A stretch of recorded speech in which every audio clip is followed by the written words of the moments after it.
أعوذ بالله من الشيطان الرجيم بسم الله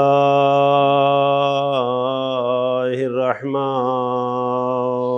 الرحيم الحمد لله الذي لا يبلغ مدحته القائلون ولا يحصي نعماءه العادون ولا يؤدي حقه المجتهدون الذي لا يدركه بعد الهمم ولا يناله غوص الفتن الذي ليس لصفته حد محدود ولا وقت ممدود ولا أجل معدود فطر الخلائق بقدرته ونشر الرياح برحمته ووتد بالصخور ميدان أرضه ثم الصلاة والسلام على سيدنا وحبيبنا وطبيب نفوسنا وشفيع ذنوبنا بالقاسم محمد وآله الطيبين الطاهرين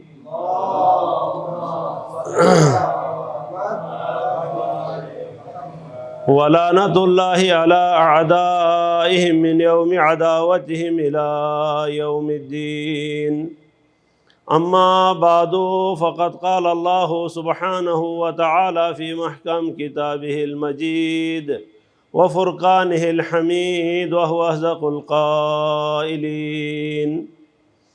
أعوذ بالله من الشيطان الرجيم بسم الله الرحمن الرحيم وإذ قال إبراهيم رب اجعل هذا البلد آمنا واجنبني وبني أن نعبد الأصنام رب إنهن أضللن كثيرا من الناس فمن تبعني فإنه مني ومن عصاني فإنك غفور رحيم ربنا إني أسكنت من ذريتي بواد غير ذي زرع عند بيتك المحرم ربنا ليقيموا الصلاة واجعل أفئدة من الناس تهوي إليهم لعلهم يشكرون صلوات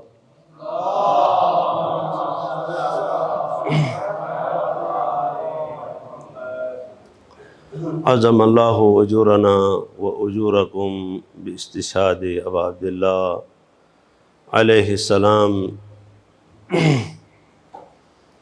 اول محرم سے لے کر اب تک مختلف مجالس مختلف ماتم آپ سن رہے ہیں. مجھ سے اچھے اچھے خطیبوں نے خطاب فرمایا ہے. آپ جانتے ہیں میں اتنا خطیب ہوں نہیں، لیکن یہاں حاضری دینے کا مقصد یہ ہے کہ اپنا نام ان ذاکروں میں شمار کرا سکوں جنہوں نے ابا عبداللہ علیہ السلام کا ذکر کیا ہے. سوائے اس کے نہیں، بس اسی لیے حاضر ہوا ہوں کہ اپنا نام جو ہے عزاداران امام حسین علیہ السلام اور جنہوں نے ذکر امام حسین علیہ السلام کیا ہے ان میں اپنا نام تسجیل کرانے کے لیے حاضر ہوا ہوں. زیادہ وقت نہیں لوں گا. میں نے سورہ مبارکہ ابراہیم آیت نمبر 35، 36 اور 37 کا تلاوت کرنے کا شرف حاصل کیا. اس میں حضرت ابراہیم خلیل خداوند کریم سے دعا کر رہے ہیں وَإِذْ قَالَ إِبْرَاهِيمُ رَبِّ اجْعَلْ هَذَا الْبَلَدَ آمِنًا وَاجْنُبْنِي وَبَنِيَّ أَن نَعْبُدَ الْأَصْنَامَ۔ اس آیہ مجیدہ میں خداوند کریم ارشاد فرما رہا ہے حکایتاً عن قول ابراہیم علیہ السلام۔ رسول خدا صلی اللہ علیہ وآلہ سے خداوند کریم مخاطب ہے، کانہ وہ کہہ رہا ہے کہ اذکر یا محمد اذ قال ابراہیم، اے محمد صلی اللہ علیہ وآلہ اس وقت کو یاد فرما جب آپ کے جد امجد حضرت ابراہیم نے فرمایا۔ الہی کیا فرمایا ابراہیم نے؟ کہا وَإِذْ قَالَ إِبْرَاهِيمُ رَبِّ اجْعَلْ هَذَا الْبَلَدَ آمِنًا۔ ابراہیم نے دعا کی، پروردگارا اس شہر کو، اس علاقے کو، اس منطقے کو امن کا گہوارہ قرار دے، اس شہر کو امن کا گہوارہ قرار دے۔ اب دیکھیں حضرت ابراہیم علیہ السلام جس منطقے میں پیدا ہوئے تھے، جس منطقے میں رہے تھے، ان کے بارے میں حضرت ابراہیم نے کچھ بھی نہیں فرمایا۔ آپ جانتے ہیں کہ حضرت ابراہیم علیہ السلام کی ولادت یہاں عراق میں ہے، بابل میں حضرت ابراہیم پیدا ہوئے ہیں، اور ابراہیم علیہ السلام نے اپنی زندگی کا زیادہ تر حصہ فلسطین میں گزارا ہے۔ حضرت ابراہیم نے نہ عراق کے لیے دعا کی اور نہ ہی فلسطین کے بارے میں کچھ فرمایا۔ جب حضرت ہاجرہ اور حضرت اسماعیل کو مکہ لے کر گئے، وہاں جا کر جب خانہ کعبہ کی تعمیر مکمل ہو گئی، خانہ کعبہ کی تعمیر جب مکمل ہو گئی تو اس وقت حضرت ابراہیم نے دعا کی۔ اور یہاں ایک بات اور عرض کروں کہ حضرت ابراہیم نے یہ دعا کس حالت میں کی، ان کی عمر کیا تھی، عمر کا تقاضا کیا تھا، ابراہیم کس مرحلے میں تھے؟ آپ جانتے ہیں حضرت ابراہیم علی نبینا علیہ افضل الصلاۃ والسلام کو خداوند کریم نے فرزند عطا کیا ان کی آخری عمر میں، بڑھاپے کی حالت میں، 99 سال یا 100 سال سے اوپر جا کر 99 سال کی جب عمر میں تھے حضرت اسماعیل پیدا ہو گئے، اور 104 یا 5 سال کی عمر کے تھے حضرت اسحاق علیہ السلام خداوند کریم نے عطا فرمایا۔ تو یہ جو دعا حضرت ابراہیم نے کی تھی، تو جب ابراہیم نے دعا اس وقت کی جب بیت اللہ خانہ کعبہ کی تعمیر مکمل ہو چکی تھی۔ خانہ کعبہ کی تعمیر کب مکمل ہوئی؟ جب حضرت اسماعیل علیہ السلام جوان ہو چکے تھے۔ حضرت ابراہیم اسماعیل کی جوانی کے بعد خانہ کعبہ کی تعمیر مکمل ہو چکی تھی۔ جب خانہ کعبہ مکمل تعمیر ہو گیا تو اس وقت حضرت ابراہیم نے یہ دعا کی تھی، فرمایا تھا کہ رب اجعل ھذا البلد آمنا، پروردگارا اس بلد کو امن کا گہوارہ قرار دے، وجنبنی وبنی ان نعبد الاصنام، پروردگارا مجھے اور میرے بچوں کو بچا یہ کہ ہم یعنی کیا اصنام بتوں کی پوجا کریں، بتوں کی پوجا سے پروردگارا ہمیں بتا۔ پھر آگے فرماتے ہیں، اب یہاں ایک بات ہے عرض کروں گا یہ آیت پڑھنے کے بعد، پھر فرمایا کہ وَجْنُبْنِي وَبَنِيَّ أَن نَعْبُدَ الْأَصْنَامَ إِنَّهُنَّ أَضَلَّلْنَا كَثِيرًا مِنَ النَّاسِ فَمَنْ تَبِعَنِي فَإِنَّهُ مِنِّي وَمَنْ عَصَانِي فَإِنَّكَ غَفُورٌ رَحِيمٌ۔ تھوڑا سا غور کریں یہاں پر، حضرت ابراہیم علیہ السلام نے فرمایا کہ پروردگارا مجھے اور میرے بچوں کو بتوں کی پوجائی سے بچا، کیونکہ یہ بت ایسے ہیں کہ جنہوں نے بہت سارے لوگوں کو گمراہ کیا ہے۔ انہن اضللنا کثیر من الناس، بہت سارے لوگوں کو ان بتوں نے کیا کیا ہے؟ گمراہ کیا ہے۔ جب انہوں نے گمراہ کیا ہے تو پروردگارا مجھے اور میرے بچوں کو ان کی طرف مائل ہونے سے، ان کی عبادت سے، ان کے گمراہی سے ہمیں بچا۔ تو اب یہاں پر حضرت ابراہیم نے کہا کہ فَمَن تَبِعَنِي فَإِنَّهُ مِنِّي، جس نے کیا کیا؟ میری اتباع کی۔ فَمَن تَبِعَنِي، جس نے میری اتباع کی، یعنی جس طرح میں بتوں سے دور رہا اسی طرح میری اولاد میں سے بھی جو بتوں سے دور رہے ہیں کہ وہ مجھ سے ہیں، فَمَنْ عَصَانِي فَإِنَّكَ غَفُورٌ رَحِيمٌ، جس نے میری نافرمانی کی کہ تو غفور الرحیم ہے۔ اب یہاں پر حضرت ابراہیم نے جب یہ دعا کی پروردگارہ مجھے اور میرے بچوں کو عبادت اصنام سے بچاؤ، تو حضرت رسول خدا صلی اللہ علیہ وآلہ نے فرمایا کہ انا اثر دعوت ابی ابراہیم، میں اپنے بابا، اپنے جد امجد ابراہیم کی دعا کا اثر ہوں۔ میرے جد امجد نے دعا کی تھی، اس دعا کا نتیجہ میں ہوں۔ تو پوچھا گیا یا رسول اللہ یہ کیسے؟ ایک درود بھیجے محمد وآل محمد پر۔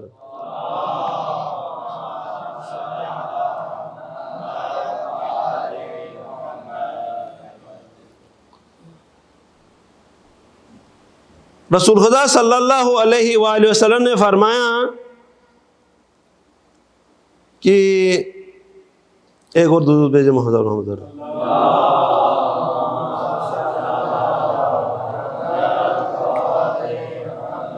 فرمایا رسول خدا صلی اللہ علیہ وآلہ نے، خداوند کریم نے وحی کی حضرت ابراہیم کی طرف، اوحى اللہ عز وجل الی ابراہیم کی طرف خداوند کریم نے دعا کی کہ انی جاعلک للناس اماما، تو اے ابراہیم میں تجھے لوگوں کا امام بنانے والا ہوں۔ انی جاعلک للناس اماما، اے ابراہیم میں تجھے لوگوں کا امام بنانے والا ہوں۔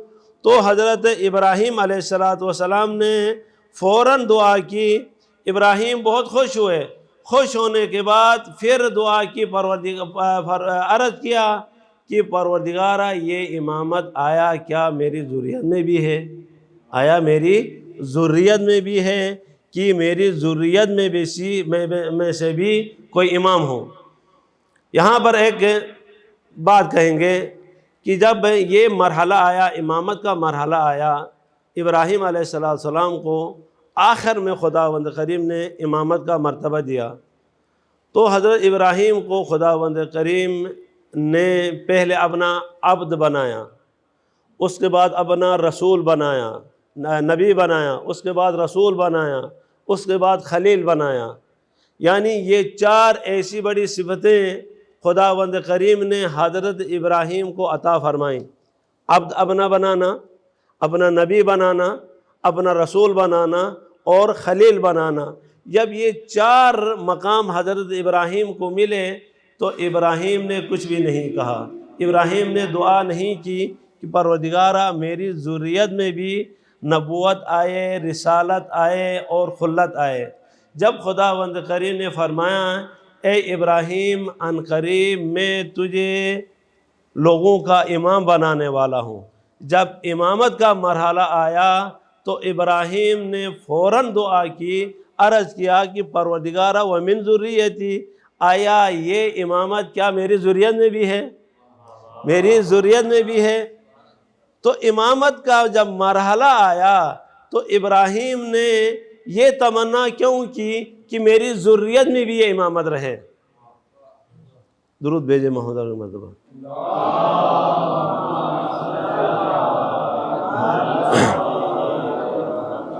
وہ اس لیے ابراہیم جانتے تھے کہ رسالت نے ختم ہونا ہے، نبوت نے ختم ہونا ہے اور خلت نے ختم ہونا ہے۔ وہ ایسی چیز خداوند کریم سے مانگو۔ بڑا آدمی جب کسی بڑے آدمی سے طلب کرتا ہے تو چھوٹی موٹی چیزیں سوال نہیں کرتا ہے، چھوٹی موٹی چیزوں کے بارے میں سوال نہیں کرتا ہے۔ ابراہیم جانتے تھے کہ نبوت نے ختم ہونا ہے، رسالت نے ختم ہونا ہے، خلت نے ختم ہونا ہے، لیکن ایسی چیز خداوند کریم سے طلب کروں کہ جو قیامت تک باقی رہے گی۔ جب تک دنیا باقی ہے وہ چیز باقی رہے گی، ایسی چیز خداوند کریم سے طلب کروں۔ میں طلب کرنے والا ابراہیم ہوں، عام بندہ نہیں۔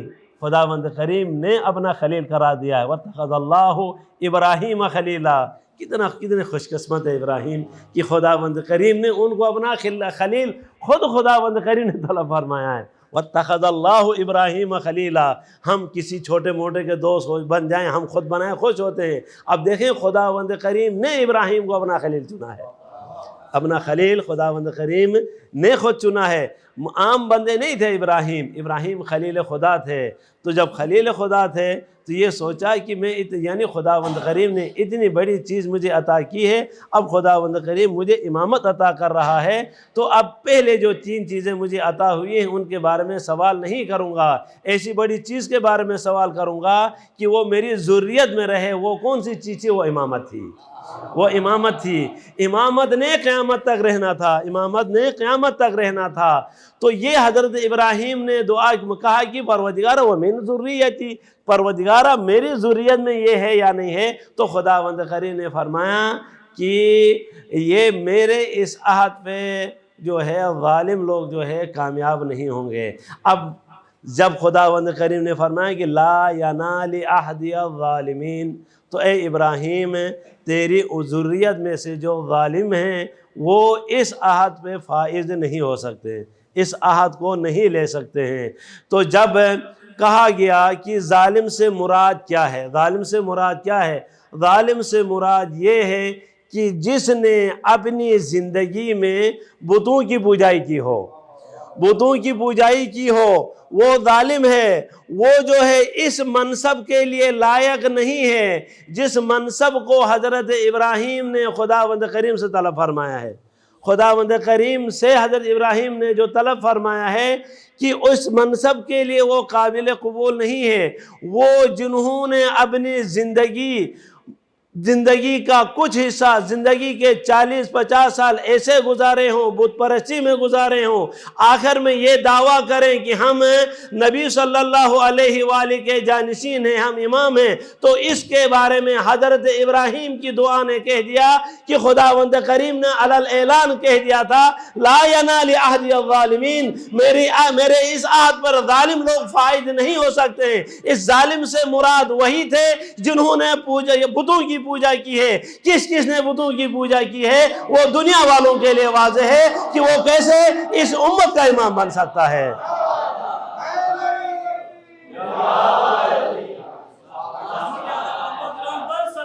اللہم صلی علی محمد وآل محمد۔ تو رسول خدا صلی اللہ علیہ وآلہ نے فرمایا کہ میں اپنے جد امجد حضرت ابراہیم کی دعاؤں کا اثر ہے۔ تو یہ روایت جو آپ کے سامنے عرض کیا تھا یہ کافی میں مذکور ہے۔ تو فرمایا کہ خداوند کریم نے جب حضرت ابراہیم کو خلت عطا کی، جب انہوں نے دعا کی تو اس وقت کہا کہ ابراہیم، خداوند کریم فرماتے ہیں ابراہیم جو میں عہد کرتا ہوں اس عہد کا میں کبھی وعدہ خلافی نہیں کرتا، جو میں کسی سے وعدہ کرتا ہوں اس وعدے کو ضرور بضرور پورا کرتا ہوں۔ اے ابراہیم یہ امامت جو ہے تیری ذریت میں رہے گی اس شرط کے ساتھ۔ تو رسول خدا صلی اللہ علیہ حدیث کافی لمبی ہے، اس کو مختصر کر رہا ہوں۔ حضرت رسول خدا صلی اللہ علیہ وآلہ ارشاد فرما رہے ہیں کہ جب حضرت ابراہیم نے فرمایا ربی انہن اضللن کثیرا من الناس، قال صلی اللہ علیہ وآلہ فانتہت الدعوت ابراہیم علیہ السلام الیہ و الی اخی علی بن ابی طالب۔ تو ابراہیم کی دعا مجھے اور میرے بھائی علی بن ابی طالب پہ آ کے ختم ہو گئی۔ جب ابراہیم نے دعا کی کہ پروردگارہ کہ ان بتوں نے بہت سارے لوگوں کو گمراہ کیا ہے، جس نے میری اتباع کی ان کو بچا۔ اب ہم نے ابراہیم کی اتباع کی، ان کی ابراہیم کی اتباع کرنے والوں میں سے میں اور میرا بھائی علی، تو اے دنیا والوں یاد رکھو کہ آج تک نہ میرے بھائی علی نے کسی صنم کی طرف جھکاؤ کیا ہے، نہ صنم کی طرف جھکے ہیں، اور نہ ہم نے کسی تصور کیا ہے ہم کسی صنم کی عبادت کریں۔ اور یہ دعا جو ابراہیم کی تھی وہ مجھے اور میرے بھائی علی اور میرے بھائی علی بن ابی طالب کے بیٹے 11 بیٹے حضرت امام حسن مجتبیٰ سے لے کر حضرت امام حجت تک یہ دعا میرے جد ابراہیم کی ان کو شامل حال ہے۔ پوری دنیا ختم ہو سکتی ہے، پوری چیزیں ختم ہو سکتی ہیں، لیکن یہ امامت باقی رہے گی۔ یہ امامت باقی اس لیے ہے کیونکہ ہمارے جد امجد حضرت ابراہیم نے دعا کی تھی، اس دعا کے اثر میں یہ امامت ابھی باقی ہے، قیامت تک یہ امامت باقی رہے گی۔ اور یہ امامت کہاں سے ہے، کب تک رہے گی؟ یہ امامت جو ہے میرے بھائی علی بن ابی طالب کے سے لے کر اور اس کی صلب سے جو ائمہ پیدا ہوئے ہیں ان تک قیامت تک یہ امامت باقی رہے گی۔ حضرت امام محمد باقر علیہ السلام ارشاد فرماتے ہیں،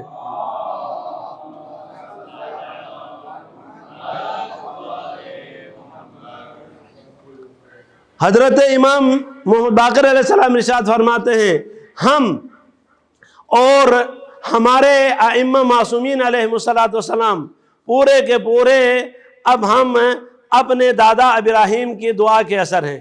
اب یہاں پر یہ جو آیت میں نے عرض کی تھی اس میں حضرت ابراہیم دعا میں کیا فرماتے ہیں کہ فرمایا ربنا انی اسکنت من ذریتی بواد غیر ذی زرع عند بیتک المحرم لیقیموا الصلاۃ۔ اب یہاں پر اس کا معنی کیا ہے؟ فرمایا کہ پروردگارہ میں اپنی ذریت میں سے بعض کو ایسی بے آب و گیا زمین پر لا کر رکھ رہا ہوں، بے آب و گیا زمین پر چھوڑ رہا ہوں، بے آب و گیا زمین پر چھوڑ رہا ہوں، تو کیوں اے ابراہیم کیوں چھوڑ رہے ہو؟ ربنا لیقیموا الصلاۃ، تاکہ پروردگار یہ میری ذریت جو ہے نماز کو قائم کر سکے، میری یہ ذریت نماز کو قائم کر سکیں، اس لیے میں جو ہے اپنی ذریت میں سے بعض کو ایسی زمین جو بے آب و گیا ہے اس میں لا کر رکھ رہا ہوں۔ یہاں پر ایک سوال پیدا ہوتا ہے، سوال کہہ سکتے ہیں، آپ پوچھ سکتے ہیں کہ سوال یہ کہ کیا نماز قائم کرنے کے لیے زمین کو بے آب و گیا ہونا چاہیے، یعنی زمین جو ہے بیابان ہونا چاہیے، وہ زمین جہاں پر زراعت نہ ہو ایسی زمین ہونی چاہیے جہاں پر عبادت خداوند کریم کی کی جائے، جہاں پر عبادت خداوند کریم کی جائے وہاں پر وہ زمین جو ہے غیر آباد ہو، زمین جو ہے اس میں نہ پانی ہو نہ اس میں کوئی سبزہ ہو، ایسی زمین ہونی چاہیے۔ نہیں، بلکہ ایسا نہیں ہے، بلکہ اس کے بارے میں حضرت امیر المومنین علیہ السلام ارشاد فرماتے ہیں، درود بھیجئے محمد وآل محمد مرتبہ۔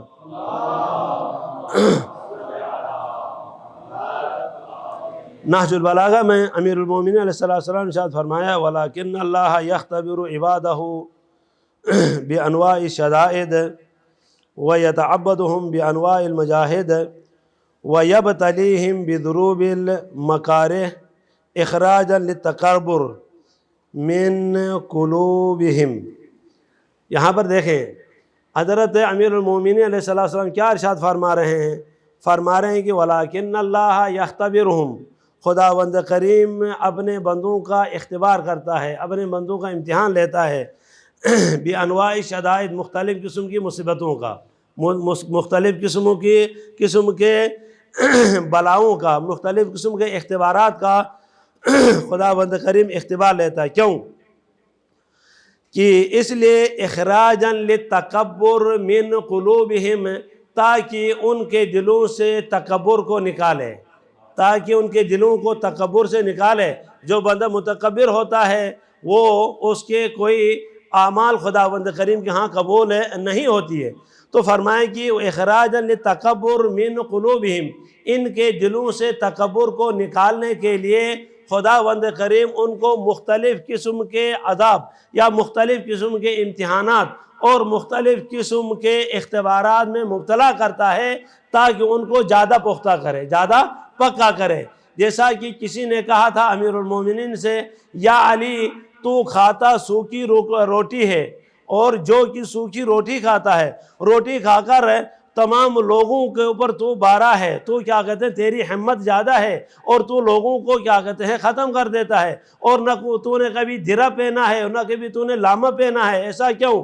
تو امیر المومنین علیہ السلام نے فرمایا کہ درہ اس لیے نہیں پہنتا کیونکہ سامنے سے کیا مجھے کوئی مار نہیں سکتا ہے، سامنے سے کوئی مار نہیں سکتا ہے جی یا علی۔ تو پیچھے کی طرف پشت کی طرف سے میں درہ نہیں پہنتا اس لیے کیونکہ پیچھے سے کیا کہتے ہیں کوئی مقابلہ کر ہی نہیں سکتا ہے، کبھی مجھے بھاگنے کی کیا کہتے ہیں ضرورت ہی پیش نہیں آئی۔ پیچھے کی طرح لامہ تو وہ پہنتا ہے جو کہ میدان سے جس نے بھاگنا ہو، مجھے بھاگنے کی ضرورت نہیں پڑی اس لیے میں پیچھے کی طرف سے نہیں پہنتا ہوں۔ اور سخت قسم کے دشمنوں کو، یعنی جتنا بھی تگڑا ظالم ہو، جتنا بھی زیادہ طاقتور مد مقابل ہو، اس کے لیے مقابلہ کرنے کے لیے تیار ہوں۔ تو یا علی ایسے یعنی ایسی کون سی بات ہے تو کھاتا جو کہ سوکھی روٹی ہے اور ہمیشہ عبادت میں رہتا ہے؟ جو بندہ ہمیشہ عبادت میں رہتا ہے، عبادت میں زیادہ روتا ہے، وہ میدان میں جنگ نہیں کر سکتا۔ وہ بندہ ہمیشہ جو سوکھی روٹی کھاتا ہے وہ طاقتور نہیں ہو سکتا ہے۔ یا علی تو پھر ان بہادروں کو، ایسے جوانوں کو، ایسے عرب کے پہلوانوں کو کیسے پچھاڑتا ہے، کیسے ان کو ختم کرتا ہے؟ تو امیر المومنین نے فرمایا کہ اے بدبخت، تو نے نہیں دیکھا ہے کہ وہ جو جنگل اور صحرا کے درخت کی سوکھی لکڑیوں کو جگہ دیکھ وہ کتنی مضبوط ہوتی ہے، اس کو تو آسانی سے نہیں کاٹ سکتا ہے، لیکن وہ لکڑیاں جو پانی کے اوپر ہیں وہ بہت جلدی سے ختم ہو جاتی ہیں۔ لیکن علی ابن ابی طالب فرمائیں کہ ابی طالب کا فرزند، اس کو خداوند کریم نے اتنی طاقت اس جو کی مٹی روٹی میں رکھا ہے کہ جو کوئی گیلی اور بہترین غذا کھا کر وہ طاقتور نہیں ہے، لیکن خداوند کریم نے علی ابن ابی طالب کو یہ طاقت دی ہے، یہ کسی کے پاس نہیں ہے۔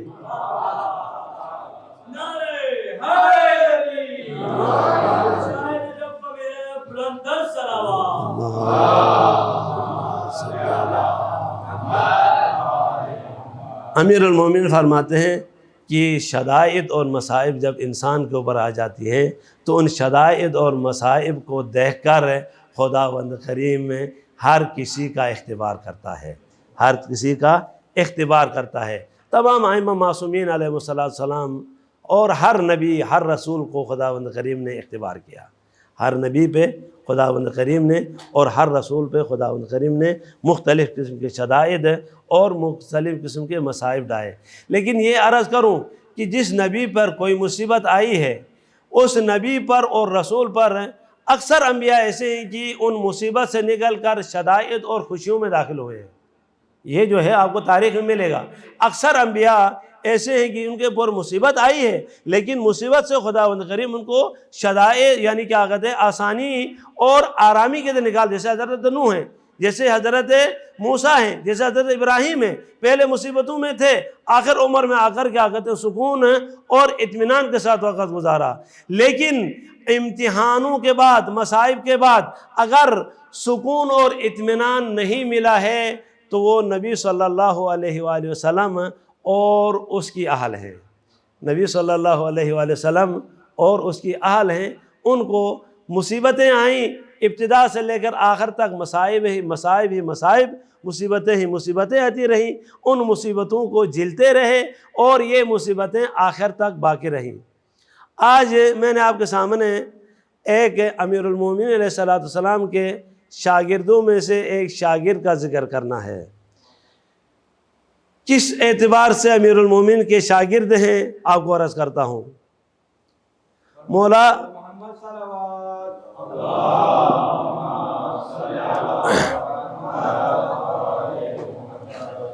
حضرت امام حسین علیہ السلام کے پاس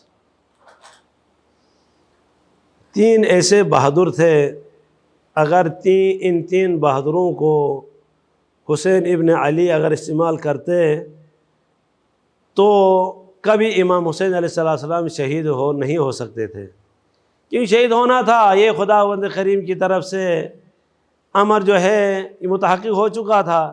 لیکن مولا امام حسین علیہ السلام نے اپنے ان تین بہادروں کو استعمال نہیں کیا، ایک بہادر کو مدینے میں رکھا تاکہ مدینے میں جتنے اخبار ہیں ان اخبار سے ان کو آگاہ کرتے رہیں، اور ایک بہادر کو ایسی جگہوں میں جنگ کرنا پڑا جہاں پر بہادر کے لیے جنگ کرنا مشکل ہے۔ وہ کون سی چیزیں ہیں؟ وہ کوچہ اور گلیاں ہیں۔ تنگ گلیوں میں جنگ کرنے کے لیے، بہادر کے لیے جنگ کرنے کے لیے کھلا مقام چاہیے، اور وہ تنگ گلیوں میں جنگ کرنا ان کو مشکل ہوتا ہے۔ تیسرا اور آخری بہادر وہ حضرت عباس ابن علی علیہ السلام۔ اگر حضرت عباس کو لڑنے کا موقع ملتا تو کبھی بھی یزید ابن معاویہ امام حسین کو شہید نہیں کر سکتا تھا۔ جب 7 محرم الحرام کو خیمے اکھاڑنے کا امام حسین نے حضرت اکبر اور حضرت عباس کو حکم دیا تو حضرت عباس خیمے کو اکھاڑ، کیونکہ خیمے جو ہے آب فرات کے قریب تھے، عمر سعد کے حکم سے خیمے جو ہیں وہاں آب فرات سے اکھاڑ کر کہیں دور نصب کرنا تھا، تو امام حسین علیہ السلام نے حضرت عباس اور علی اکبر سے فرمایا تھا کہ یہاں سے خیمے اٹھا کر کہیں دور لے جاؤ۔ عباس خیمے اکھاڑ بھی رہے ہیں اور ساتھ رو بھی رہے ہیں۔ حضرت سکینہ خاتون سامنے آتی ہیں، دونوں ننھے سے ہاتھ جوڑ کر عرض کرتی ہیں کہ چاچا یہ بتاؤ روتے کیوں ہو اور خیمے بھی کیوں اکھاڑ رہے ہو؟ حضرت عباس نے کہا کہ بیٹی رو اس لیے رہا ہوں، میرے آقا کا حکم ہے، آقا کے حکم کی تعمیل کے لیے۔ اے بیٹی، اگر آپ کے بابا اور میرے آقا مجھے حکم دیتے کہ ان یزیدیوں پر حملہ کرنے کو، ان کو جنگ کرنے کا مجھے حکم دیتے تو خدا کی قسم نہ شامیوں میں سے کسی شامی کو زندہ رکھتا، نہ کوفیوں میں سے کسی کوفی کو زندہ رکھتا، لیکن کیا کروں، میرے آقا و مولا کا حکم ہے، میرے آقا و مولا کا حکم کی تعمیر کے لیے یہ کام کر رہا ہوں۔ یہ 3 بہادر تھے، یہ تینوں کے تینوں جو ہے حضرت امیر المومنین کے شاگرد تھے۔ حضرت امیر المومنین نے جنگ کے کارنامے ان کو سکھائے تھے۔ حضرت محمد بن حنفیہ ان کو مدینے چھوڑ کے آئے، اور حضرت مسلم بن عقیل کو کوفے کی گلیوں میں جنگ کرنا پڑا۔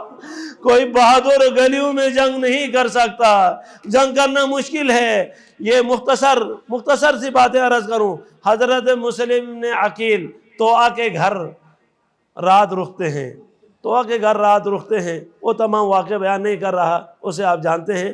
حضرت مسلم بن عقیل جب رات گزارتے ہیں، جب صبح ہوتی ہے تو گھوڑوں کے پاؤں کی ٹاپوں کی آواز سنتے ہیں۔ جب سنتے ہیں حضرت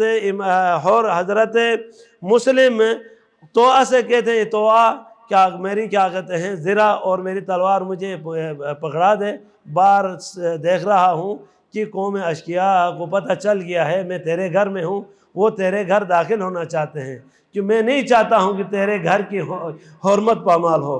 سلام علیک یا مسلم، تجھے طوعہ کی گھر کی حرمت کا یاد ہے، تجھے خیال ہے اے مسلم طوعہ کی حرمت پامال نہ ہو، لیکن میں کہوں گا اے صحابہ، تم رسول خدا کے صحابی تھے نا، تم نے رسول خدا کی بیٹی کی گھر کی حرمت کی خیال نہیں رکھی، تم گھر میں داخل ہو گئے، گھر میں آگ اور لکڑیاں لے کر گھر دروازے کو چلایا، دروازے کے اندر گھر کے اندر بغیر اذن کے داخل ہو گئے، زہرا کے گھر کی حرمت تم نے پامال کر دی۔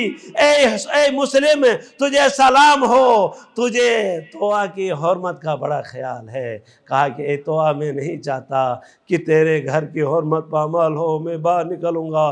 طوعہ نے کہا کہ مسلم، بن گلیاں ہیں، قوم اشقیاء بہت زیادہ ہوں گے، وہ تجھے قتل کر دیں گے، تجھے فنا کر دیں گے، اے مسلم تو باہر نہ جا۔ حضرت مسلم نے فرمایا نہیں، اے طوعہ، رات کو خواب میں نے اپنے چاچا امیر المومنین کو دیکھا، اپنے بھائی حسن مجتبیٰ کو دیکھا، رسول خدا کو دیکھا، سب کہہ رہے تھے یا مسلم العجل، یا مسلم العجل، اے مسلم جلدی آ جا، جلدی آ جا۔ اے طوعہ، وہ سب میرے انتظار میں ہیں، میں ان سے ملاقات کے لیے جانے والا ہوں۔ مختصر یہ کہ حضرت مسلم باہر نکلتے ہیں، باہر نکل کر جنگ کرتے ہیں۔ جنگ کرنے کے بعد کافی کفار کو کہتے کہتے ہیں کہ روایت میں کہ 41 مقاتل کو قتل کر دیا، 41 شاہ سواروں کو، ان کے جنگجوؤں کو قتل کرنے کے بعد 70 آدمیوں کو بھیجا تھا ابن زیاد نے محمد بن اشعث کے ساتھ۔ پھر محمد بن اشعث ابن زیاد سے مزید فوج طلب کرتا ہے۔ جب مزید فوج کی بات آئی تو ابن زیاد کہتا ہے کہ اے ابن اشعث، اے محمد تجھے کیا کہتے ہیں، میں نے ایک بندے کو پکڑنے کے لیے بھیجا ہے، ایک بندے کو قتل کرنے کے لیے بھیجا ہے، کہ تجھے تو کیا یہ 70 آدمی کم ہیں کیا؟ تو جب اس کے پاس بات آئی تو اس وقت محمد بن اشعث کہتا ہے کہ اے ابن زیاد اتظن ارسلتنی من بقالیل الکوفہ، اے ابن زیاد کیا تو یہ سمجھتا ہے کہ تو نے مجھے کیا کوفے کے سبزی فروشوں میں سے کسی سبزی فروش کو قتل کرنے کے لیے بھیجا ہے؟ انت ارسلتنی الی زرغام من زرغام رسول اللہ، اسد من اسد رسول اللہ، اے ابن زیاد تو نے مجھے رسول خدا کے بہادروں میں سے کسی بہادر کے قتل کے لیے بھیجا ہے؟ تجھے پتہ نہیں ہے یہ کون ہے؟ یہ علی ابن ابی طالب کا بھتیجا، علی ابن ابی طالب کا شاگرد ہے، جس نے جنگ کے کرتب علی ابن ابی طالب سے سیکھے ہوں۔ اے ابن زیاد یہ فوج کم ہے۔ پھر فوج کو بھیجتا ہے۔ مختصر یہ حضرت مسلم پہ یعنی گرفتار نہیں کر سکے، آخر کار انہوں نے گڑھا کھودا، گڑھے میں حضرت مسلم چلتے چلتے گڑھے میں گر گئے۔ گرنے کے بعد دھوکے کے ساتھ کوفے والوں نے امیر المومنین کسی شاگرد کو گرفتار کر لیا۔ امیر السلام اللہ علیہ کہ یا مولا یا امیر المومنین، کیسے تو نے جنگ کے کرتب سکھائے تھے ان کو، کیسے جنگ کے کرتب سکھائے تھے، یہ گرفتار نہیں کر سکے۔ آخر کار جب حضرت مسلم گڑھے میں گرے، گرفتار کر کے مختصر کر رہا ہوں، ابن زیاد کے دربار میں رہتے ہیں۔ ابن زیاد کے دربار میں آئے تو جو بندہ ساتھ لے کر آیا تھا وہ کہتا سلم علی الامیر، اے مسلم امیر پہ سلام کر، سلام اللہ علیہ یا مسلم العقیل۔ وہاں پر ظالموں کے ہاں بیٹھ کر تو نے اپنے بھائی حسین ابن علی کی تعریف بیان کی، فرمایا مالی الامیر الا الحسین، میرے لیے اگر دنیا میں کوئی امیر ہے تو وہ حسین ابن علی ہے۔ یہ آواز ہوا نے حسین ابن علی کے کانوں تک پہنچائی۔ جب حسین ابن علی نے مسلم کی آواز سنی تو کہا ہوگا اے مسلم، خدا کی قسم رہتی دنیا تک لوگ تجھے امیر مسلم کہیں گے اور مجھے غریب حسین کہیں گے۔ اے مسلم، تو نے میرے دشمنوں کے ہاں بیٹھ کر تو نے میری عمارت کی گواہی دی ہے۔ اے مسلم، قیامت تک دنیا تجھے امیر مسلم کہے گی اور مجھے غریب حسین کہے گی۔ یہ ہیں ہم مسلم نے عقیل۔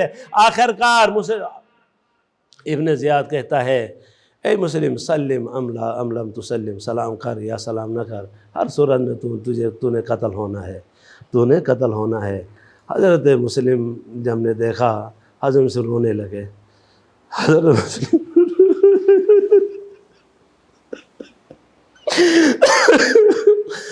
مسلم رونے لگے۔ جب روتے ہوئے لوگوں نے دیکھا مسلم تو اپنے آپ کو بہادر سمجھتا ہے، جب ابن زیاد کو دیکھا تو رونے لگے ہو۔ حضرت مسلم نے کہا یہ خدا کی قسم ما بقیت لنفسی، خدا کی قسم مسلم اپنے لیے نہیں رو رہا، میں اپنے مولا و آقا حسین کے لیے رو رہا ہوں، کیونکہ میں نے اپنے مولا و آقا کو لکھا ہے العجل یا ابا عبداللہ لأن اہل الکوفہ بایعونا۔ میں نے اپنے بھائی کو لکھا تھا اے ابا عبداللہ جلدی سے آ جا، اہل کوفہ نے تیری بیعت کی ہے۔ اب میں سمجھتا ہوں کہ میرا آقا وہاں سے مکے سے نکل پڑے، یہاں آ جائیں گے، میں اپنے آقا کے لیے رو رہا ہوں۔ مختصر یہ حضرت مسلم نے کچھ وصیتیں کرنی تھی، عمر سعد ملعون سے کچھ وصیتیں کی، ان میں سے ایک وصیت کیا تھی؟ علی کا ماننے والا ہے نا، علی کا شاگرد ہے نا، علی کا بھتیجا ہے نا، رسول خدا کا بھتیجا ہے نا۔ رسول خدا کے بیٹے نے کیا فرمایا؟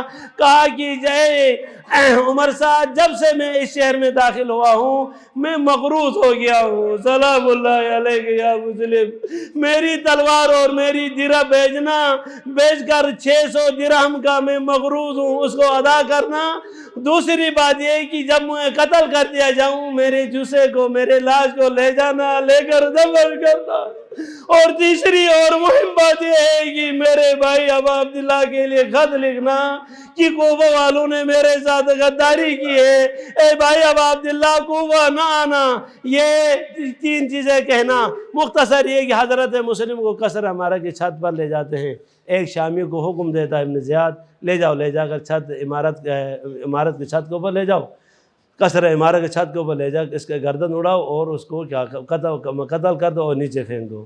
حضرت مسلم عقیل پانی طلب کرتے ہیں، کربلا والے اور پانی کربلا والے اور پیاس، یہ کربلا والوں کے ساتھ پیاس ساتھی ہے۔ حضرت مسلم نے پانی طلب کیا، کسی نے لا کر ایک کاسہ پانی دیا، حضرت مسلم نے پانی پینا چاہا تو منہ سے خون اس کاسے کے اندر چلا گیا، تو وہ واپس پانی تبدیل کر دیا گیا، دوسرا پانی آیا، دوسرے پانی میں بھی خون بھر گیا۔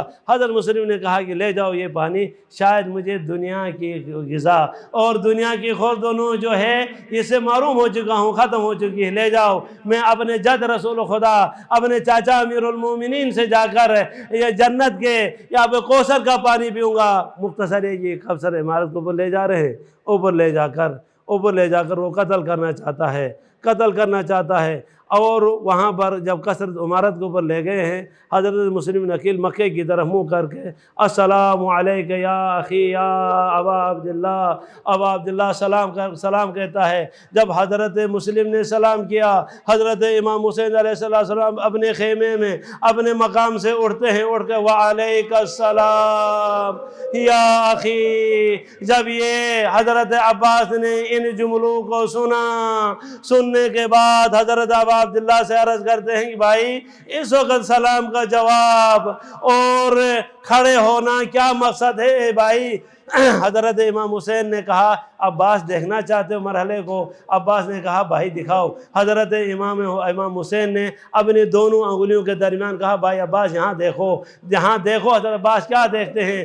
دیکھنے کے بعد کہا کہ یا ابا عبداللہ جلدی کرے، مجھے کوفہ پہنچا دے، تجھے واسطہ ہے تیری ماں زہرا کا، میرے بھائی مسلم کا سر کٹنے والا ہے، میرے بھائی مسلم کا سر زمین کوفہ میں گرنے سے پہلے بھائی ابا عبداللہ میں جا کر اپنے بھائی مسلم کے سر کو اپنی گود میں لوں گا۔ تو اس وقت حضرت امام حسین نے فرمایا بھائی عباس دیکھ، اس قصر عمارت کے نیچے ایک برقع پہن کر کوئی مستور نظر آ رہی ہے۔ حضرت عباس نے کہا بلا اے بھائی نظر آ رہی ہے۔ حضرت امام حسین نے فرمایا مسلم اے عباس تیرے جانے کی ضرورت نہیں ہے، میری ماں زہرا نے بقی کو چھوڑ دیا ہے، چھوڑ کر مسلم کے سر کو اپنی گود میں لینے کے لیے کوفہ میں حاضر ہو گئی ہے۔ الا لعنت اللہ علی الظالمین وسيعلم الذين ظلموا أي منقلب ينقلبون۔